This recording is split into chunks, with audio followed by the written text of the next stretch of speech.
Então, irmãos, o tema que o Espírito Santo colocou no meu coração hoje está relacionado a um fato aí que aconteceu recente. Eu acho que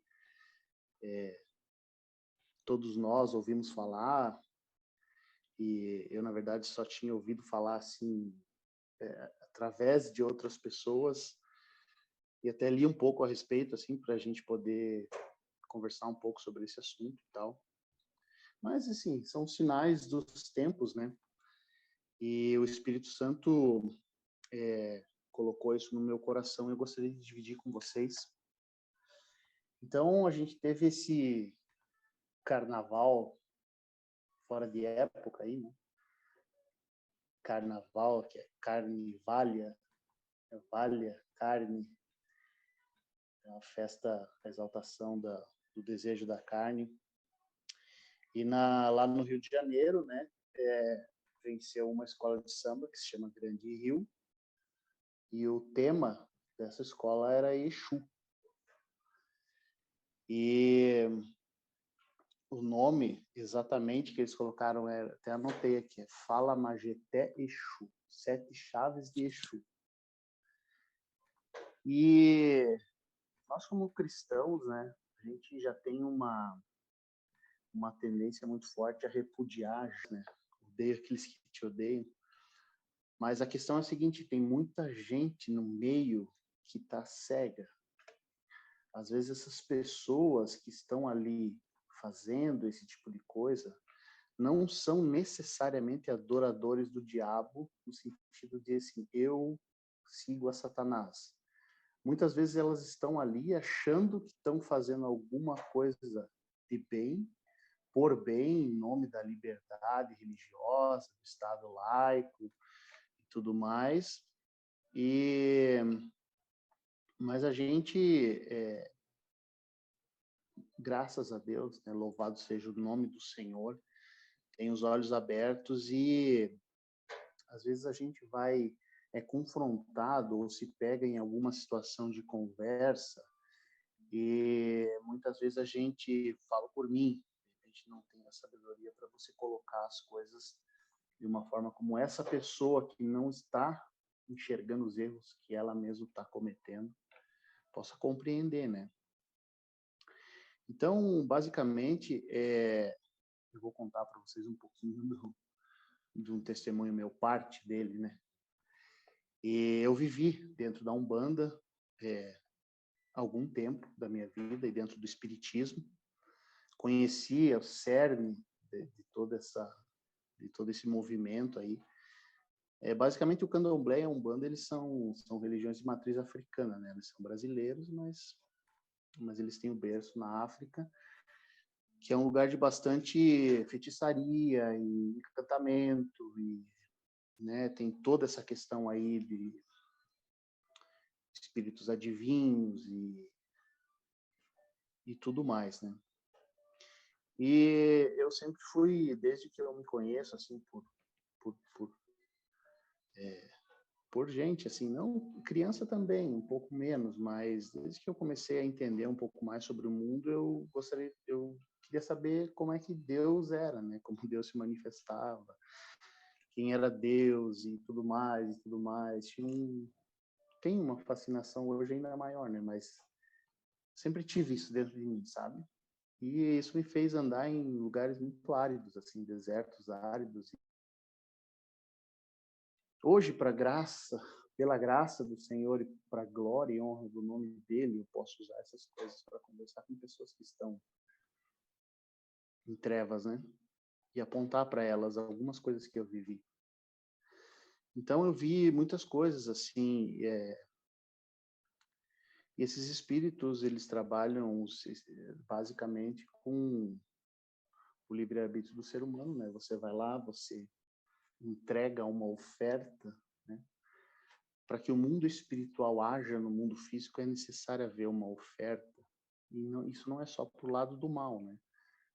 Nós temos a oferta pura e única, que é Jesus Cristo, ou o judaísmo né, com as ofertas dos animais e bodes. Mas o fato é que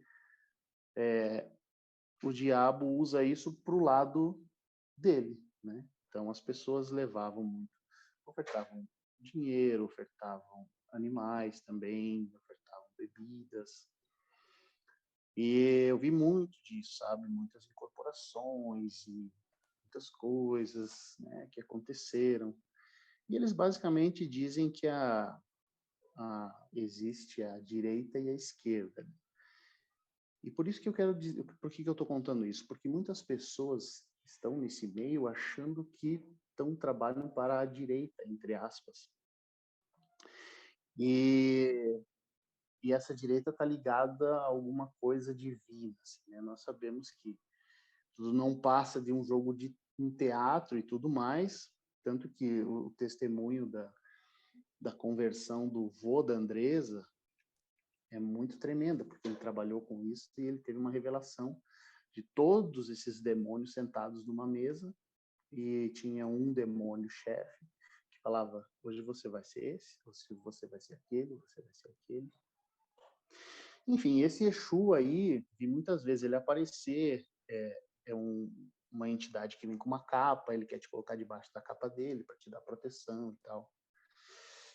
E então eu fui vivendo muito dessas coisas, sabe? Eu encontrei, né, nesse tempo que eu estava lá, muita gente que, assim, de fato tem um bom coração, tá? Não está salvo, porque a gente sabe que a única forma de ser salvo é através do sangue de Jesus, do testemunho público do Senhor, mas muitas pessoas que, de fato, assim, elas procuram fazer o bem, sabe? Tanto no Candomblé, na Umbanda, que foi, né, um tempo que eu vivi lá, como no Espiritismo, né? Durante muitos anos dentro da minha família, a gente eu participava das reuniões, da mesa branca, incorporações e tudo mais. Isso, na verdade, no fim das contas, sabe, o Espiritismo, tanto o Espiritismo quanto a Umbanda, o Candomblé, eles acabam se tornando um jogo de ego, assim, sabe? Para ver quem tem mais poder, para ver quem incorpora mais, para ver quem consegue fazer mais coisas e tal. Enfim.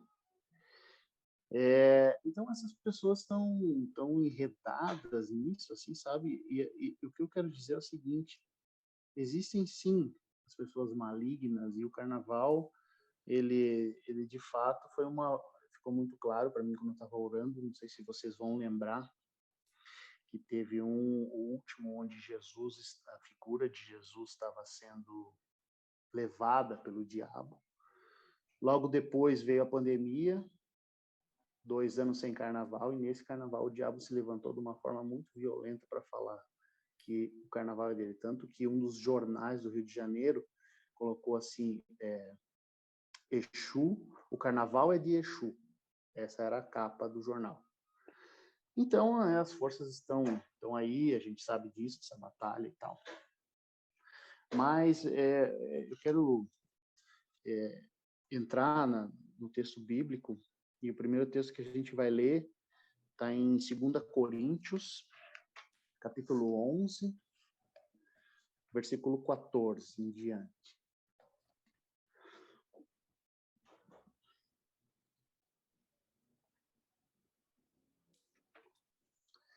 Ali, Paulo está falando para a igreja de Corinto, né? A igreja de Corinto era uma igreja que fluía muitíssimo em dons. E estava até uma bagunça, uma confusão, porque eram muitas pessoas falando em línguas, muitas pessoas profetizando, muitas pessoas fazendo várias coisas ao mesmo tempo.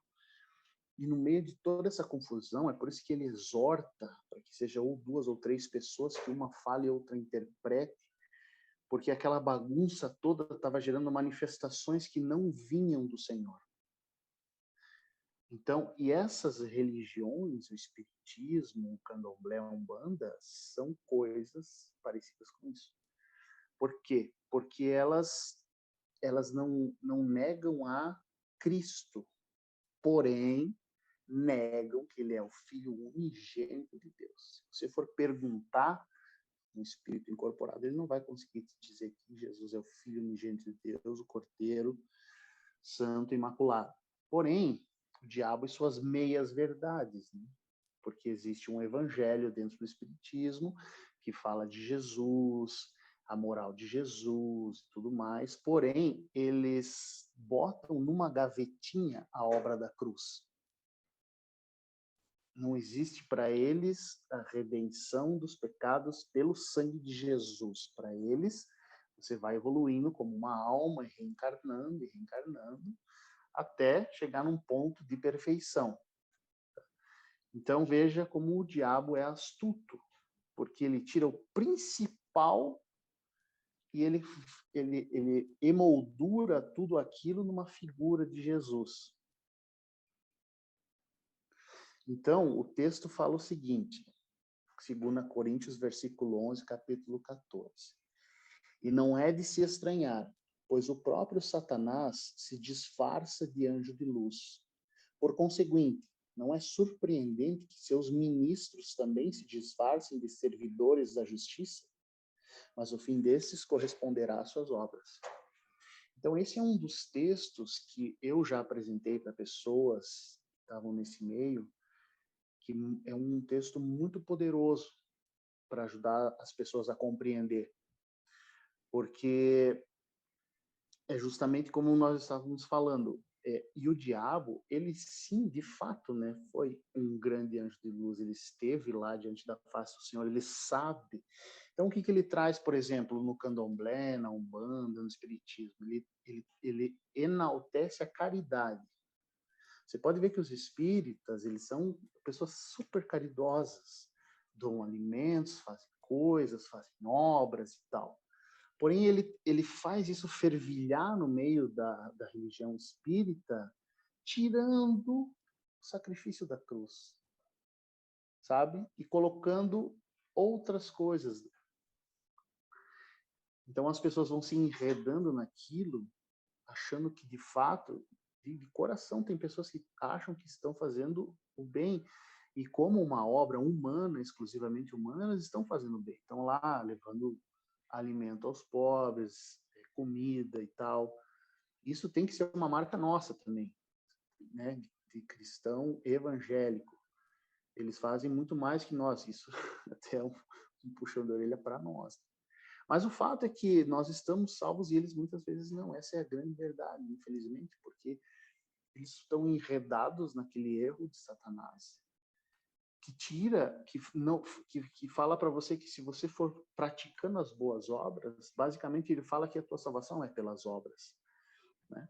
Então, e essas pessoas vão entrando nessas coisas. E o diabo, ele como foi esse anjo de luz, ele sabe muito bem como tocar no coração das pessoas, se escondendo, porque dentro da religião, tanto da religião espírita, no candomblé e na umbanda não, no candomblé e na umbanda existe a figura do maligno, porém no espiritismo não. O mal, ele é uma coisa inerente do ser humano, que ele vai sendo trabalhado através da purificação das reencarnações. Bom, seguindo em frente. Então, às vezes, a gente se encontra com pessoas e começa a falar, e a gente já tem aquela tendência, de repente, se a pessoa, por exemplo, é um carnavalesco ou alguém que fala alguma coisa, uma pessoa do mundo e tal, a gente, óbvio que a gente vai sempre falar a verdade, mas é como Paulo fala, eu me fiz de judeu para convencer os judeus, me fiz de gentil para convencer gente. Não que a gente vai se transformar mas entende? Mas falar um linguajar, falar, olha, amigo, eu vou te mostrar por quê, né? Por que eu não creio dessa forma. E agora o próximo texto, eu acho que todos os textos são conhecidos de vocês também, mas vamos lá para Deuteronômio, capítulo 18, que é um texto clássico também, que refuta isso.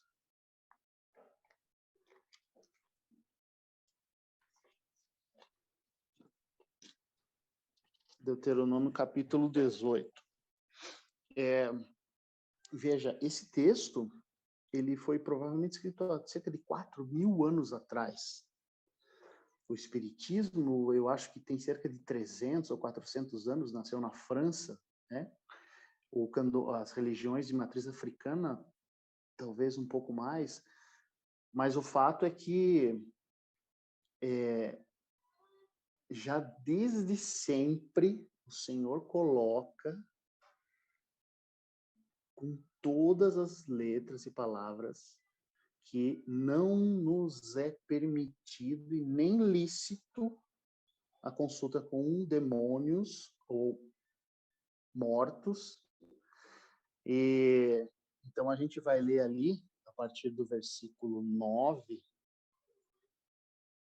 Então ele basicamente o texto fala que porque eles estão próximos a entrar na terra de Canaã, e o Senhor e tem nações, né? A história daria muito pano para manga, porque vem de Cã, lá de Noé, toda a situação e tal. O fato é que a terra já estava amaldiçoada por causa das práticas que eram executadas. Então o Senhor vai, ele começa a falar: quando entrares na terra que o Senhor teu Deus te dará, não aprendas a imitar as abominações daquelas nações. Que em teu meio não se encontre quem queime seu filho ou filha. Isso ele está fazendo uma referência a Moloque, né? Ou Moleque, né? Que veio o nome até Moleque de hoje em dia, que a gente fala sem saber. Mas é Moleque ou Moloque, cujo primogênito era entregue no fogo, né? Nem que faça presságio, oráculo, adivinhação ou magia, ou que pratique encantamentos, que interrogue espíritos ou adivinhos, ou ainda que invoque os mortos, pois quem pratica essas coisas é abominável ao Senhor. E é por causa dessas abominações que o Senhor teu Deus as desalojará em teu favor. Esse é um texto que, se a gente não pode apresentar de cara para uma pessoa que está crua, assim, descobrindo a verdade, porque muitas vezes você vai trazer uma ofensa forte, porque abominação, abominação. Eu já fui uma abominação diante dos olhos do Senhor fazendo essas coisas. Algumas traduções trazem detestável, né? Por quê, né? Por quê? Porque nós temos que entregar ao Senhor o nosso coração. Nós não temos que guiar a nossa vida por aquilo que Ele falou e está escrito já, né?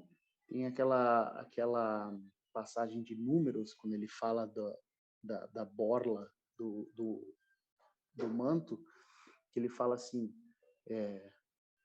do coração do homem, né? Sigam os meus mandamentos e não os vossos corações que vos fazem prostituir. Então, a grande verdade é que a nossa carne, né?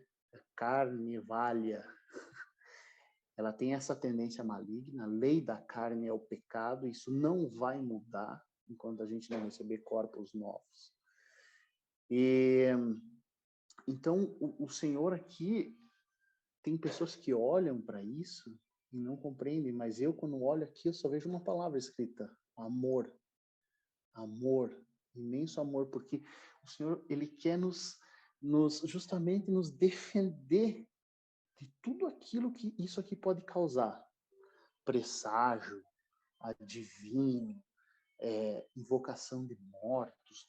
O que a gente vê dessa juventude que faz o joguinho lá do tabuleiro, daqui a pouco o cara está em depressão, está com problema, sabe? Quando a gente, é aquela história, quando a gente abre a porta, o diabo vem e entra mesmo, né? E ele não é como um senhor que é cavaleiro que estou à porta e bato, ele escancara com os dois pés e vai entrando.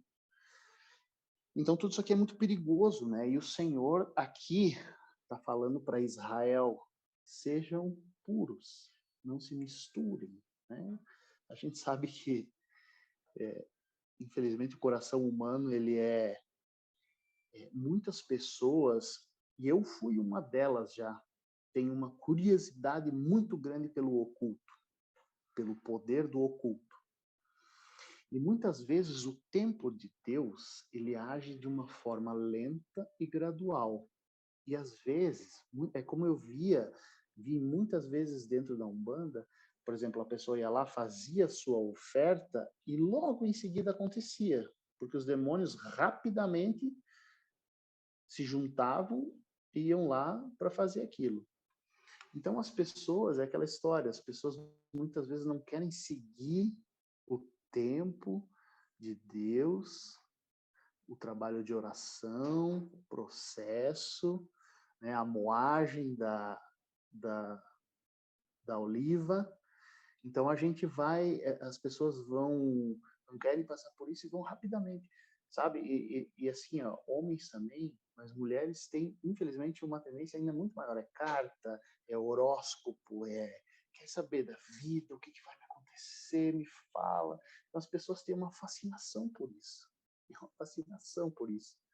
Mas a grande verdade é que quando você pisa nesse terreno, o inimigo abre os braços e fala, venha, né?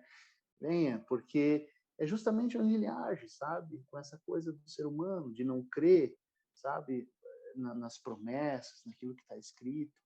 Então, muitas pessoas acabam caindo nessas religiões aí, porque justamente tem essa fascinação por saber daqui para frente, que eu vou ter emprego, com quem vou casar, vou ser rico, sabe? E nisso elas vão entregando porque querendo ou não, isso vai se tornando uma adoração dentro delas, inclusive do horóscopo. Hoje, como tem horóscopo, porque ascendente, descendente, retrocedente, anuente, sei lá, sabe? Para explicar situações da vida. Então, as pessoas, sabe, ficam escravas daquilo, totalmente escravas daquilo.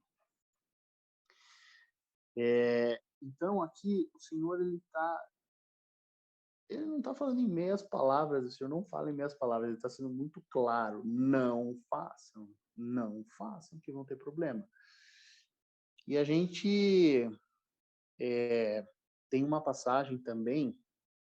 Então, ele fala em consultar os mortos, né? E aí tem, por exemplo, a figura do Chico Xavier lá, que faz as cartinhas, e as pessoas vêm e choram. Não, mas eu tenho certeza que porque ele escrevia desse jeito. Era assim, ele falava desse jeito e tal, né? Falando que de fato é um espírito que se manifestou, um espírito familiar, irmão, mãe, sei lá, alguém que morreu. Porém, nós vamos entrar vamos lá em Lucas, capítulo 16.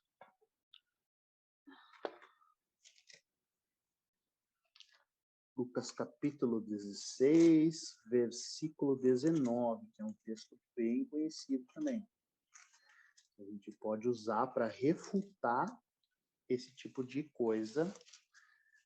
A pessoa fala que ama Jesus, mas ela se comunica com mortos. E a gente pode mostrar. Veja o que Jesus fala sobre esse intercâmbio entre mortos e vivos. Lucas capítulo 16, versículo 19, é a parábola do rico e Lázaro. Havia um homem rico que se vestia de púrpura e linho fino e cada dia se banqueteava com o requinte. Um pobre chamado Lázaro jazia à sua porta coberto de úlceras. Desejava saciar-se do que caía à mesa do rico. E até os cães vinham lamber-lhe as úlceras. Aconteceu que o pobre morreu e foi levado pelos anjos ao seio de Abraão. Seio de Abraão, ele pode ser entendido também como se reunir com seus pais. Muitas vezes Deus falou, vai para o seio de Abraão, ou como falou para Davi, você vai se reunir com seus pais, ou como falou para Moisés, você vai se reunir com seus pais, ou seus antepassados, né? Morreu também o rico e foi sepultado. Na mansão dos mortos, em meio a tormentos, levantou os olhos e viu ao longe Abraão e Lázaro em seu seio. Então exclamou, Pai Abraão, tem piedade de mim e manda que Lázaro molhe a ponta do dedo para me refrescar a língua, pois estou atormentado nesta chama. Abraão respondeu, Filho, lembra-te que recebeste teus bens durante a tua vida, e Lázaro, por sua vez, os males. Agora, porém, ele encontra aqui consolo e tu és atormentado. E além do mais, entre nós e vós, existe um grande abismo. a fim de que aqueles que quiserem passar daqui para junto de vós não o possam, nem tampouco atravessem de lá até nós. Ou seja, mais claro, é impossível. Depois que o sopro de vida se extinguiu, ou você vai para um lugar ou para o outro, e não existe intercâmbio nem comunicação nenhuma, né? E nós sabemos que quem vem e incorpora a pessoa é um demônio, né? Os demônios, eles têm com certeza uma visão muito mais aguçada do que nós, um conhecimento até maior, eu diria, né? Porque eram anjos que estavam no céu. Então eles sabem como era a vida daquela pessoa e para eles é muito simples ir lá e imitar uma assinatura, imitar um jeito de escrita, imitar uma fala, né? Mas essa é uma passagem assim, importante para a gente ter, que o próprio Senhor, se fosse diferente, o Senhor falaria diferente. E outra coisa, o Lázaro aqui, ele está desesperado. Ele não pede nem para a salvação dele, ele quer ajudar a família, né? Então, se lhe fosse permitido, aqui mostraria isso. Que ele poderia vir a esse plano, pelo menos para falar. Olha, se cuide. Aí, mas o mais tremendo é o seguinte, Abraão, porém, respondeu, eles têm Moisés e os profetas, ouçam-nos. Exatamente o que a gente tem que fazer, né? É a história lá das pessoas, do horóscopo e tal. Ninguém quer ler a Bíblia. Porém, é aqui que está a nossa verdade e as promessas, né? A nossa âncora. Então, eu acho que essa passagem aqui diz muito para nós, principalmente em relação a essas coisas, né? Não existe possibilidade de intercâmbio entre nós e alguém da nossa família que já se foi, né? Essa é a verdade. E então, voltando ali um pouquinho ao negócio do carnaval e da idolatria, tudo mais, né? Eu acabei botando o início da conclusão de uma forma diferente do que eu tinha imaginado inicialmente, pela condução do Espírito Santo. Porque a idolatria, o Senhor considera a idolatria como prostituição, né? Nós nos prostituímos com outros deuses, outros espíritos, outras coisas. Então a gente vai ler Cântico dos Cânticos.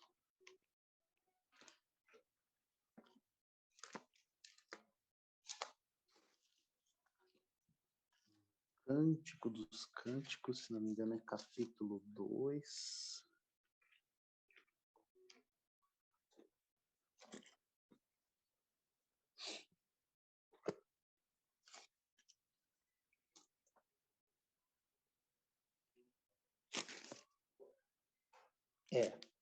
Capítulo 2, a partir do versículo 13.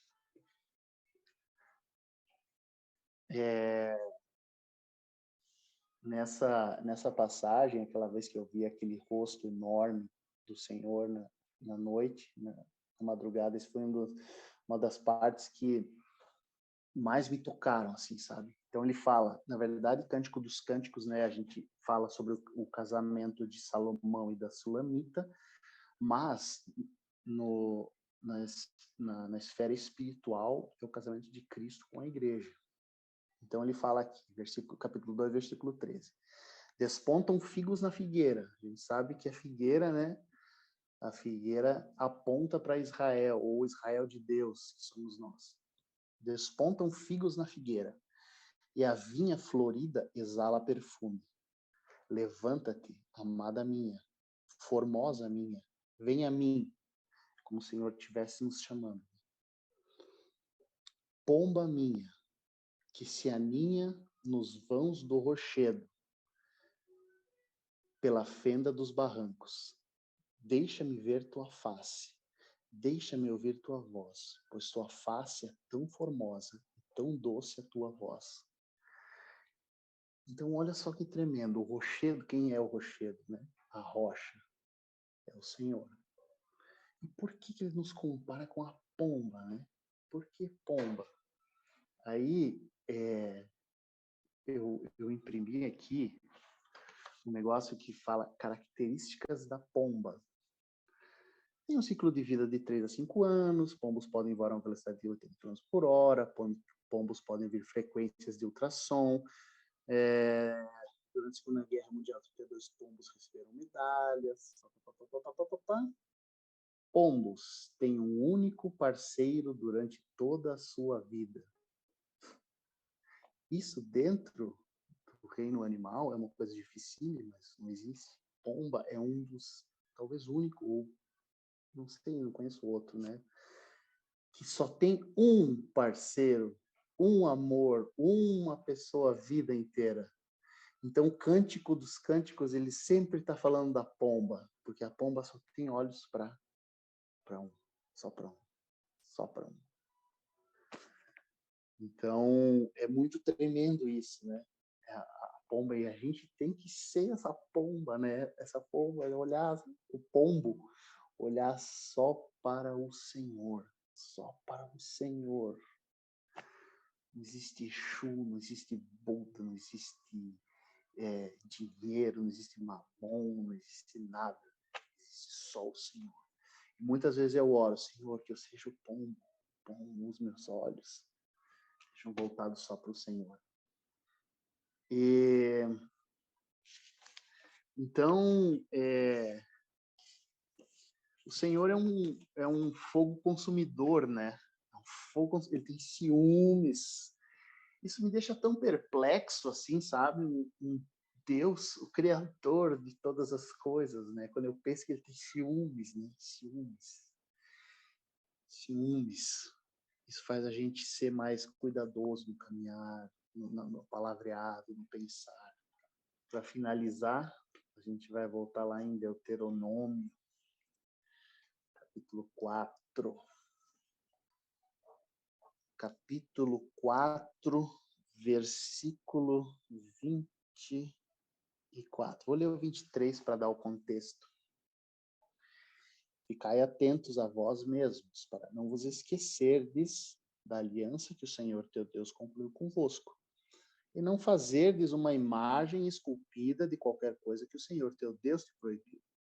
Pois teu Deus, o Senhor, é fogo devorador. Ele é um Deus ciumento. Glória a Deus. Então a gente não está lidando com qualquer coisa. Isso não é qualquer coisa. Isso é muito mais magnífico do que a gente pode sequer imaginar. Um Deus que é fogo devorador, ciumento. Ciumento no sentido assim, né, de que ele não quer nos perder, né, em nenhum instante. Então, amados, é isso. Sejamos como os pombos, tenhamos sabedoria para lidar com os irmãos que estão perdidos nas trevas e que a gente possa confrontar eles em amor através da palavra e que a nossa fidelidade ande na nossa frente, seja, como diz o Provérbios 3, um colar no nosso pescoço, para que brilhe, né? E que a gente possa resplandecer a face do Senhor.